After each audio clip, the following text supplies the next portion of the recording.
Sabi mo nga rolling na. Ayun, rolling na. Ay, may mabol. Yun, welcome, welcome. Uy, may bagong kasama si Homer. Welcome.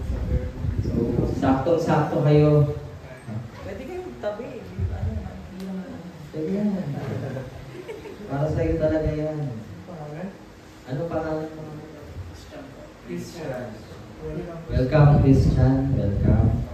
So, welcome sa ating School of the Word. So, yung School of the Word, yung ginagawa natin dito is para kay Christian, no, since bago siya, is pinagpe-pray natin kung ano yung maririnig natin sa readings this coming Sunday. No? So, para pagdating natin sa misa, medyo naiintindihan na natin yung mensahe. So, welcome sa inyo. Thank you, Omer, kasi sinama mo si Christian. Okay.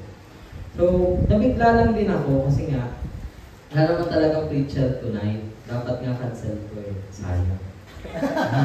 Sayang. Ayaw din pala. Oo. Sabi ko, testimony yung gagawin ko,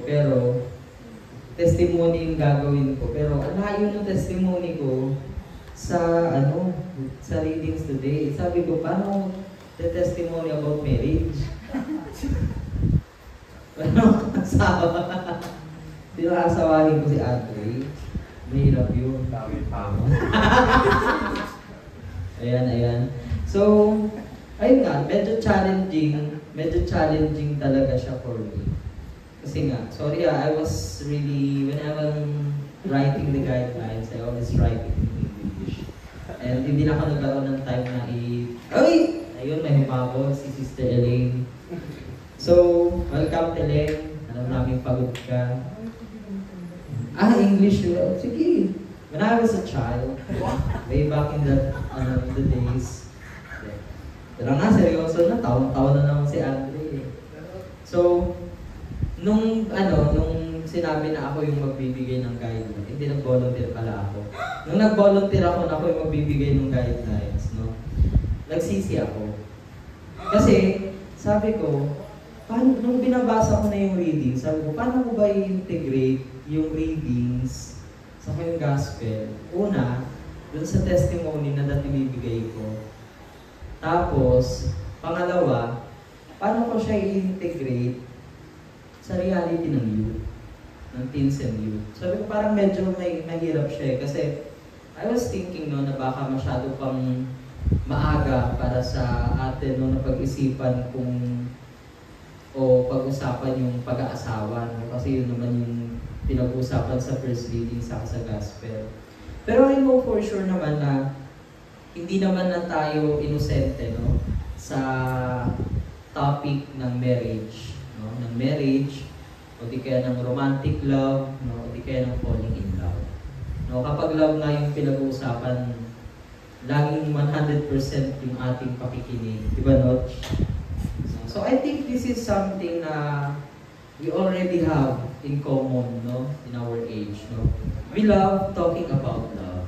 We love talking about love. But if there's something, na we can all relate from today's reading and gospel, I think yun, yung love. And talks about love. And yung readings and gospel for this coming Sunday, it brings truth to the well-known saying na no man is an island. Familiar ba kayo dun sa saying na no man is an island? Kasi dun sa first reading, di ba, anong ginawa? Sabi ng Diyos, hindi mainam na ang isang lalaking ito ay mag-isa. So, pero, pinabigyan siya ng maraming creation. Aso, pusa, ibon, Pero, wala doong compatible dun sa tao. Kaya nakakatawa kapag may mga taong nagsasabi, hindi na ako mag-aalaga ng pusa. Ako rin naman yun, ganun. Pero, nakakatawa. Pero kasi, ang hirap mag-anak, ang mahal di ba? Minsan, mas maganda lang din yung merong nagngingiyaw kaysa nagngangawa di ba? So, kahit anong gawin, sabi sa Bible, kahit anong gawin, walang compatible dun sa tao na maging partner niya. Binigyan na siya ng ibon, kung ano. Pero hindi pa rin, Not until na pinatulog siya ng Diyos. Tapos, out of the mercy of God, as I see it, no, pinatulog siya ng Diyos, tapos kinuhaan siya ng tadya, tapos ginawang babae. No, tapos from that, no, nag-exclaim si Adam na, this is my, the bone of my bone, no, the meat of my meat ba? The flesh. Parang meat. So, ayun, di ba sinabi, no? Tapos, fast forward sa gospel, no, we talk about, sinisilo si Jesus, no? No, ang laki ng contrast niya, no, from the first reading to the gospel. The first reading, we talk about, no, yung pero I would say yung partnership ni Eva at Adan, no, to the big contrast ng divorce. No, they talked about divorce. No? So, it is beautiful, no, to see na it is God's mercy that God gave Adam a partner. No? Galing sa awa ng Diyos kung bakit binigyan ng partner si Adam. So, hindi naman, God didn't want Adam to spend his whole life alone. Ayaw niyang mag-isa lang si Adam. So, binigyan siya ng isang partner na magiging kasama niya habang buhay. And it is in God's mercy that Adam was given with a partner. No? So, isa siyang magandang paalala sa atin, no? Na hindi dapat natin ini-exhaust yung sarili natin sa paghahanap ng partner. No? Parang kung bilang mga kabataan, we shouldn't be exhausting ourselves in looking for a partner. Bakit? No? Kasi yung mga tao nowadays, no, they tend to exhaust themselves, no, na makahanap ng partner. Merong nagpapaganda, wala mga masama doon, di ba? Pero yung nagiging downfall lang niya is kung yung intention mo was really to attract a partner. No? Meron naman yung iba, nagpupunta sa kung saan-saan dating site, no? Pupunta sa kung saan-saan para makasalubong niya o makabangga na yung magiging partner niya. No? Pero, tanongin natin si Ate. Tidal saan ka naganda niya? Pero, the question really is, no, ang tanong talaga is, bakit ka ba naghahanap? No, bakit ka naghahanap? It really is a question of intention. Bakit ka naghahanap? So Adam, no, was entrusted to take care of the first creation. And he did so, no, sabi dun sa first reading, by naming each and every one of them. No, maging yung mga maamo sa kamailap, yun yung sabi sa reading, di ba? But even though he was gifted with so much beauty and creation around him, God sees the need for a partner for him because hindi madaling task para sa isang single man to take care of the whole creation. That's why he was given a helper. No, it wasn't an easy task, no, for a single man to take care of the creation. So Adam was given a helper hindi dahil naghahanap siya ng helper. No? And I'd like to think na Adam knew, o alam ni Adan, na kailangan niya alagaan yung mga ginawa ng Diyos. Yun yung klaro lang sa kanya. And in fact, hindi nga niya alam kung ano yung hahanapin niya. Kasi siya pa lang yung unang tao. No? Siya pa lang yung unang tao, hindi siya talaga naghahanap ng above, no? Pero bakit sinabi na out of the mercy of God, no? Hindi naman siya malungkot na naghahanap ng partner, no? Sabi ko nga hindi naman niya alam kung ano yung nahanap niya. Pero I'd like to believe na yung genuinity ni Adam to take up the role of fathering, no, maging father ng creation, is when God sees that He's ready for a partner. Na nung nakita ng Diyos na kayang-kaya na ni Adan na i-take up yung cross ng pagiging ama ng buong creation, that's when God sees na ready na siya for a partner. No? And so I'd like to ask you again, no, bakit ba kayo naghahanap ng partner? Meron naghahanap ka ba ng partner? Hindi na. Okay, hindi na. No, bakit ba tayo naghahanap ng partner? No? So I'd like to believe, no, na strive to be a person with a purpose first. No? We need to strive to be a person with a purpose first. Not a person whose purpose is simply to just find and have a partner. I think yun yung nakita ng Diyos kay Adan. Alam na ni Adan yung purpose niya and malinaw sa kanya yun na maging tagapag-alaga.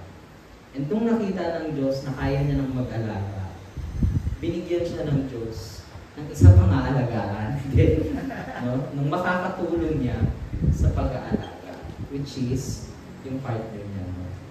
si Eva. So, tulad ng palagi kong sinasabi sa mga 2 years younger than me, ng mga kabataan, no? Lagi kong sinasabi, baka kaya hindi pa binibigay kasi baka hindi mo pa kayang alagaan. O baka hindi mo pa kayang ingatan. No? Kasi oftentimes, no, lagi tayo nagsiself-pity, no, na ba't wala pa ako, kailan pa ako magkakaroon ng jowa, no? Pero ang totoo, kaya na ba talaga, no? Baka kaya hindi pa binibigay ng Diyos kasi nga, baka hindi mo pa kayang alagaan. And just like how in God's mercy, no, that He gave Adam and Eve, so will God give you a helper when you can already take good care of another person. No, katulad ng pinakitang awa ng Diyos kay Adan, baka kapag kaya mo na rin, ibibigay ng Diyos yung tao, tamang tao para sa iyo. No? And I would also like to give a word, no, to the 4 na babae na nandito ngayon. Wow. Hindi ako doktor lang ba? Ano lang to? Nakita ko lang to sa clip. No? Nakita ko lang to sa clip. And napakagandang ano siya, analogy nung pagiging babae. No? So nakita ko to sa TikTok. And I will try to put it in my own words, no? Yung pagkakaintindi ko. No? So, sabi doon, no, kung gaano kahalaga yung o kaimportante yung role ng isang babae sa isang relasyon.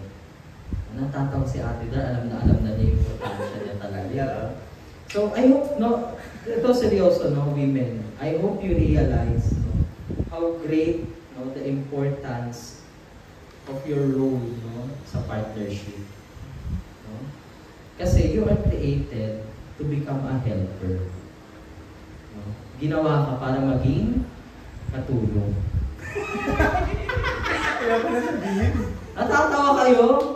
Diba? Kasi nga, nowadays, no, yung helper, no, for us is somehow viewed as secondary. No, kapag sinabing katulong, katuwang, madalas ang tingin dyan talaga, pasahod, no, pinapasahod, namamasukan, no. Medyo ang tingin natin secondary, no. A secondary that helps the primary. No, parang ganun ang tingin natin. Pero sa word na Hebrew, no, nung dinidescribe yung babae, the word that used was Ezer. No, Ezer. E-Z-E-R. Yun yung Hebrew word ng helper. No? And yung Ezer, it essentially means, yun nga, helper, aid, or strength. No? And it is a very strong word, no, that carries the idea of strengthening someone in a way that they cannot do for themselves. No?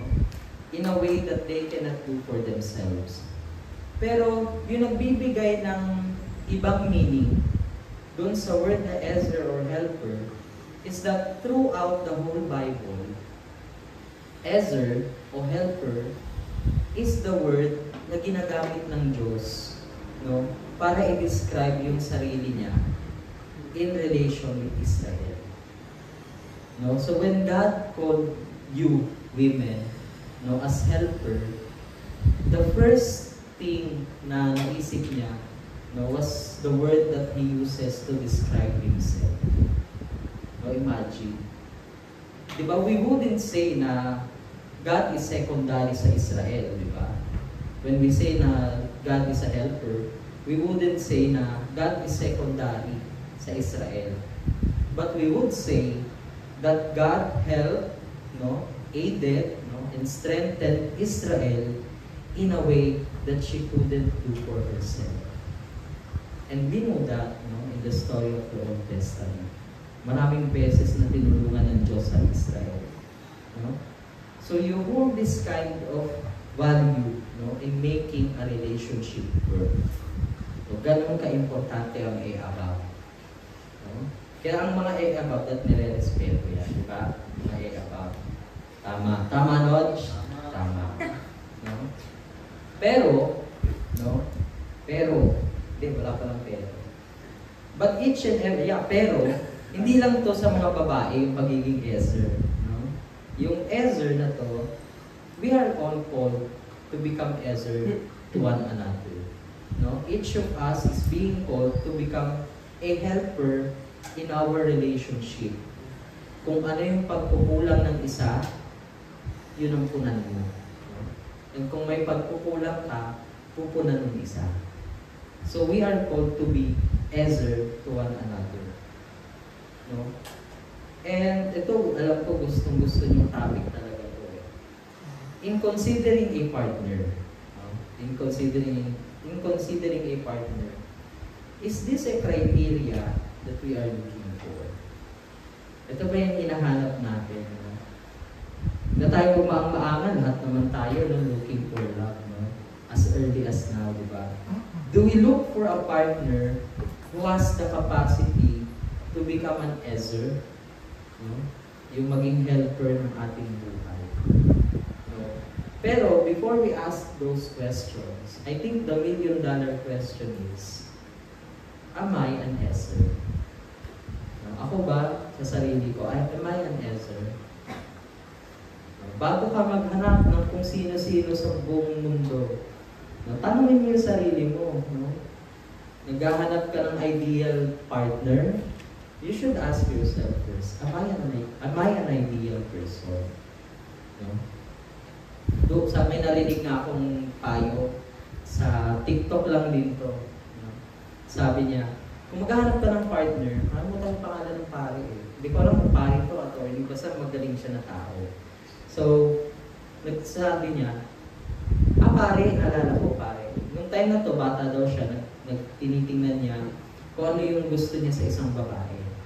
So, nililista niya. So, kailangan magasalin, may takot sa Diyos, kailangan number 2 lang ako, number 1 yung Diyos, yung mga magaling magluto, ganyan, so on, so forth. Tapos, yung nakalagay sa taas, may ideal partner. And then, nung nalista niya na ang dami, no? Nasa ano tayo, 50 na ideal qualities. Ngayon, pinabura sa kanya yung title. May ideal self. Yun.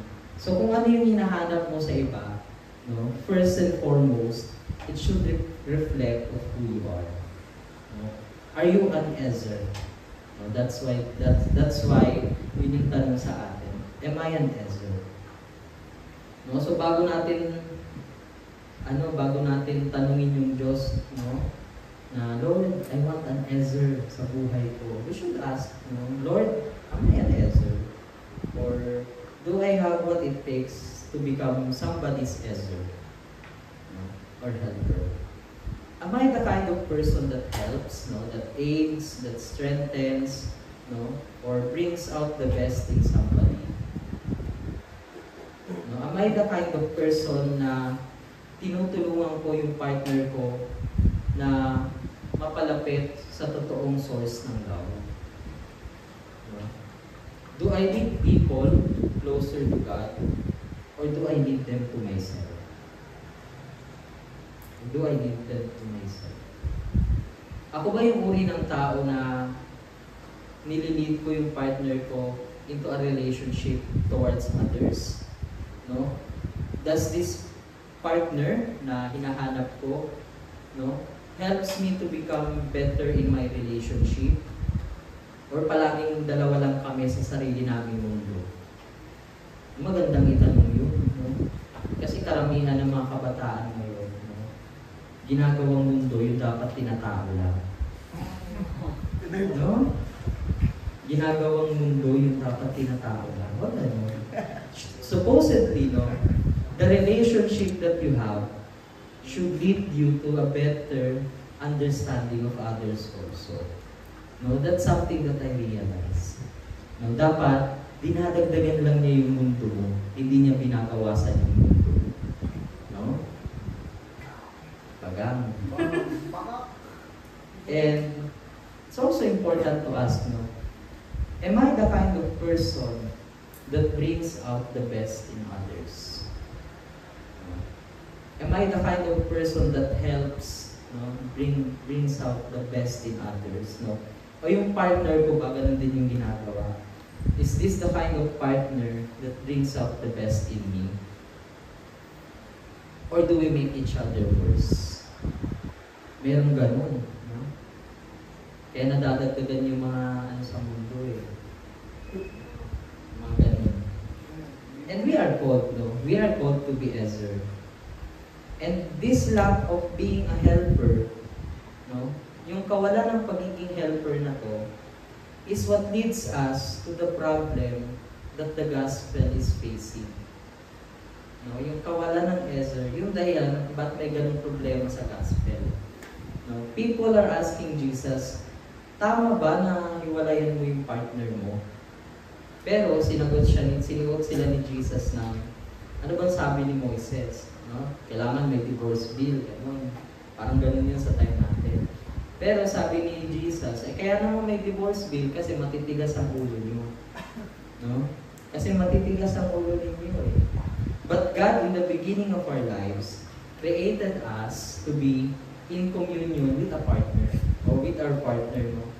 And that can only happen if people strive to be an Ezer, no, or a suitable partner for one another.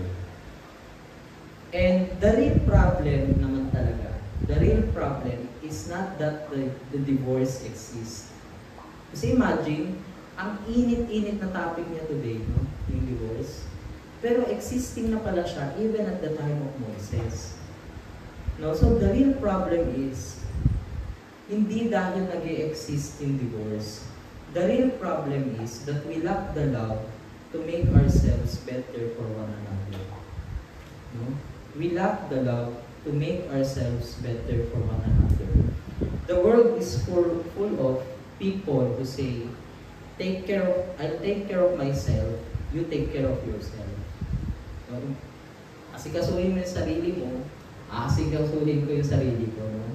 Kanya-kanya. When in fact, no, love should be saying, I'll take care of myself for you.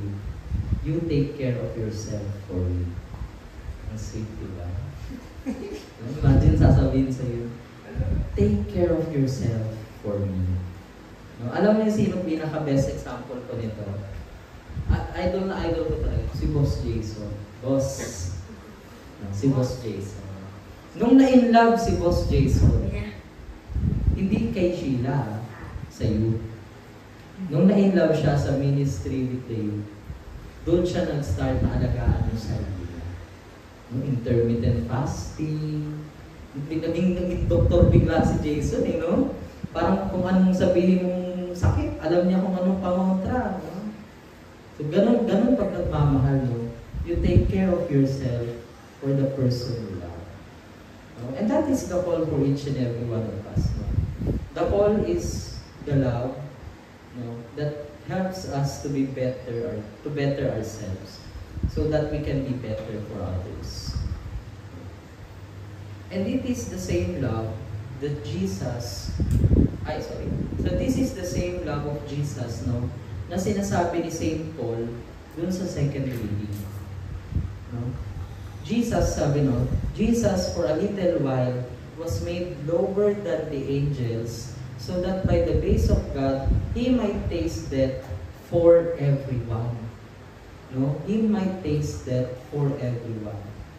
And you know, it's sad to see, no, na most of the relationship nowadays, no, especially yung mga marriages, no, they fail because nobody wants to lower themselves. No? Many of the relationship fails because nobody wants to lower themselves. No? Nobody wants to be a suitable helper for the other. No? Nobody wants to die for the sake of the other.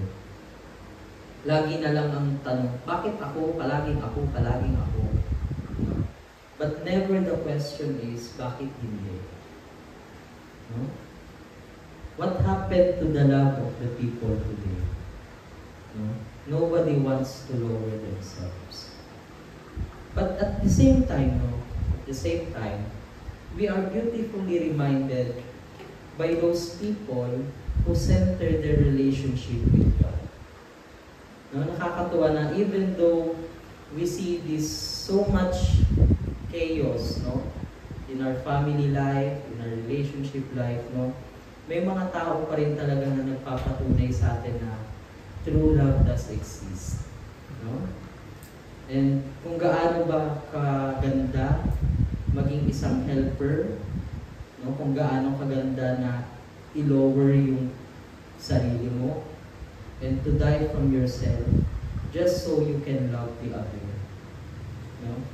And I was reminded of that beautiful God-centered relationship nung birthday ko. And in a very unusual way, I spent my birthday sa ospital. Di ba? Out of all the places, 5 a.m. No? Klaro na yung gagawin ko nung birthday ko. 6 a.m. sisimba ko. Tapos, yung the rest of the day, I will try to celebrate of course. No? Tapos, yung activity dito at the end. Pero may ibang plano yung Diyos. Nangati yung nanay ko ng alas 5. Nakita mo yung mantal siya. So nag-allergic reaction siya. So 5 a.m. punta kami ng QMMC dito sa Labor, kung alam niyo yun. Then nag-visit ako kasi hindi talaga ako morning person. So umaga pa lang, ang init na ng ulo ko. Wala akong almusal, hindi pa ako uminom, hindi ako nag-toothbrush pa noon. Kasi nga, allergic siya eh. So may tendency mag-person, no? Mamaya, mahirapan huminga nanay ko. Kawawa naman siya. No? So sumugod agad kami ng hospital. And then, ang tanong ko sa sarili ko, out of all the day, Lord, ngayon talaga nakakasal ko nanay ko. Parang sabi ko, bakit naman ngayon? Birthday ko, nakikita ako, naka-wheelchair, mayroong may gubo sa ulo, mayroong may... Lahat na nakaka-stress na bagay, nakita ko talaga. Chat-chat nga ako sa GC namin, na-anxious na ako dito. Pero, I was telling myself, syempre Verbum Day tayo eh. You ask yourself the beautiful question, why am I here? Anong tinuturo mo sa akin? Syempre, ganun. So I was asking myself, Lord, why am I here? Then, naririnig ko, nag-pray ako, may bumubulong. May bumubulong, sabi, I am bringing you closer to my heart, Pops. Wow. Sabi ko, grabe si Lord, romantic. Asan yun? Andun. Nakita ko doon talaga. So, karamihan na nakikita ko doon sa ospital, no, mga may hirap, no, saka may sakit. So, I think yun yung sinasabi ni Lord na, I'm bringing you closer to my heart, guys. Sabi ko kasi may hirap, saka may sakit. Pero may na-realize pa akong isang detail. Karamihan ng mga taong nakikita ko doon sa emergency room at that time, kung hindi mag-ina, mag-asawa. So kung hindi mag-ina, mag-asawa. And it's beautiful to see, no, what a real helper can do in the life of a person. No? What it's like to have an Esther in your life. Nung nakikita ko doon magkasandalan, ito ha, you know the reality of the hospital system, or the healthcare system here in the Philippines, di ba? Alam niyo kung gaano ka-worse. Pero, I'm not trying to romanticize, no? I'm not trying to romanticize. We deserve better. Pero, it's beautiful to see, no? Na even though in the midst of this suffering, no? Of illness, no? Of debilitating disease, no? You can still see how pure, no, a marriage life is. And I can really see, no, sabi ko, ay, kasal ko. And I can really tell to myself, ay, kasal ko, Lord. Kasi hindi niya iniwan. Hindi siya napipilitan. So sabi ko, how beautiful no, to be reminded of having an Ezra in your life. Most especially in the time of need. Pero, huwag na tayong lumayo. Ng example. Let's look at our missionary married couple. Yung mga married couple natin. They're making an example, no? Of holiness, no? Of an example, no? Of what a family should look like. No? Nakakatuwa na they are making, no, a mark, no, sa mundo. They are setting an example sa napakaraming partners, no, and families, no, within their community. No? They are making an impact in this world with their Ezra by their side. No? Nakakatuwa. They are being sent two by two. Well, favorite quote ni Ate, ay verse ni Ate Lynn yan. Huwag na tayong lumayo ulit. O, tingnan natin, di ba? Oo, no? Huwag na tayong lumayo. O, tingnan natin, bagong kakakasal lang, di ba? Si Ate Kitel, saka si Kuya Algie. Naku, masamang pangit tayo na naman ito. Naku! Ate Kitel.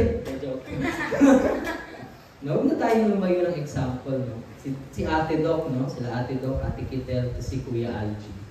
No, they are a testament, no, to so many people na ayaw mag-commit, no, na gusto ng live-in lang, no, na gusto ng walang label, no. They are a testament, no, that there's beauty, no, in marriage, no, in giving your yes to one another. Isa pa example, di ba? Sa Manila, si Boss Jason, pati si Ate Sheila, no, of having an Esther by your side habang nag-ministry ka with tayo. Hindi naman tayo lumayo, pansol na. Siyempre, di ba si Ate Leng, pati si Nomi, di ba? Have an Esther by their sides, di ba, while doing the mission. Huwag na tayo lumayo, di ba? Hanapan natin siya ng Esther. So, nakakatuwa, no? What an Esther brings, no? Brings out to a person, or what gives to that person, no? So, let us look at these people, no? And we should pray for them, no? We should pray for them. We should include them in our prayers, no? Kasi sila yung nagsiset sa atin ng isang beautiful example, no? That marriage really is not something that is scary. Actually, it's a very beautiful thing, no, to dream of and to have. If you are very much sure, no, if you yourself and your partner is an Esther for life. No? So we ask, no, for God for the same mercy so that we can become a person, no, of suitable helper to one another. Amen. So for our guide question for the prayer, no? Una is yung favorite nating tanong na, ano yung nakastruck sa akin? From the readings, from the gospel, from the song, or from the guidelines.